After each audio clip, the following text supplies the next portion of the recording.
ഞാനിവിടെ വരുന്നതിന് മുമ്പ് 30 വർഷമായിട്ട് ഞാൻ മദ്യത്തിന് അടിമയായിരുന്നു.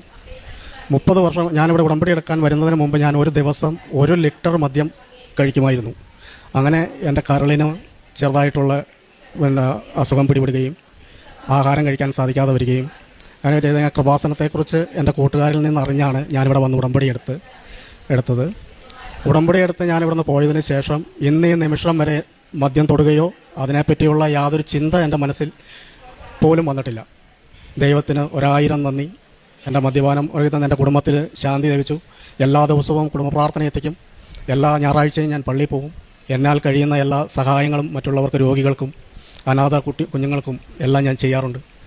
ഞാനൊരു റബ്ബർ തോട്ടം പാട്ടത്തിനെടുത്ത് വെട്ടുന്ന ഒരു ആളാണ്. പണിക്കാരെ കൊണ്ട് വെട്ടിക്കും, ഞാൻ സ്വന്തവും വെട്ടും. എന്തോ ഒരു തെറ്റിദ്ധാരണയുടെ മുകളിൽ അവിടുത്തെ ഒരു ജന്മിയുടെ തോട്ടമായിരുന്നു ഞാൻ എടുത്തിരുന്നത്.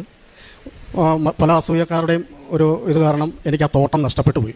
അന്ന് രണ്ടാമത്തെ ഉടമ്പടി പുതുക്കി ഞാനിവിടുന്ന് അവിടെ ചെന്ന് ഞാൻ ആ തോട്ടത്തിൽ ചെന്നു. ഉടമ്പടി തൈലം ഒരു മരത്തിൽ കുരിശ് വരച്ച് ഞാൻ വിശ്വാസപ്രമാണം 9 വിശ്വാസപ്രമാണം ചൊല്ലി. ഞാൻ ചെയ്യാത്ത തെറ്റിനാണ് എന്നെ അവരെ ഒഴിവാക്കിയത്. പക്ഷേ ഞാൻ അമ്മയോട് ഇവിടെ വന്ന് കരഞ്ഞ് പ്രാർത്ഥിച്ച് എനിക്ക് ആകെയുള്ളൊരു ആശ്രയമായിരുന്നത് ആ തോട്ടം. രാവിലെ ഞാൻ പ്രാർത്ഥിച്ചിട്ട് വീട്ടിൽ വന്നു. ഉച്ചയ്ക്ക് 12 മണിയായപ്പോൾ ഞാൻ ബൈബിൾ വായിച്ച് എഴുന്നേറ്റ് വീട്ടിൽ ചോറുണ്ണാൻ വേണ്ടിയിട്ടൊക്കെ റെഡിയായി കഴിഞ്ഞപ്പോഴത്തേക്കും ആ ജമ്മിയുടെ വീട്ടിൽ നിന്ന് എന്നെ വിളിച്ചു. നീ വേഗം ഇവിടെ വാന്ന് പറഞ്ഞു. ഞാൻ അവിടെ ചെന്ന് കഴിഞ്ഞപ്പോൾ എന്നോട് ജമ്മി പറഞ്ഞു, ഈ തോട്ടം വേറെ ആർക്കും ഞാൻ കൊടുക്കില്ല, നീ തന്നെ ഇത് നോക്കി കണ്ടെടുത്തോ, നീ തന്നെ പണിയെടുപ്പിച്ച് നീ എടുത്തോളാൻ പറഞ്ഞ് എൻ്റെ ജീവിതമാർഗം എനിക്ക് വീണ്ടും തിരിച്ചു തന്നു. പരിശുദ്ധ അമ്മയ്ക്കും തിരുക്കുമാരനും 1000 നന്ദി.